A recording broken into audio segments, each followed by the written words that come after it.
Today, we'll show you how to change. First, we'll take the wheel off. Give it a nudge if it's stubborn. There's two smaller bolts that's holding on the caliper. We'll take them off. Wiggle the caliper. Flathead, pry the pads out. The two bigger bolts holding on the caliper bracket.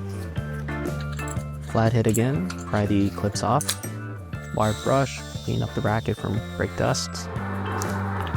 And grease up the slide pin gently. Check the rubber.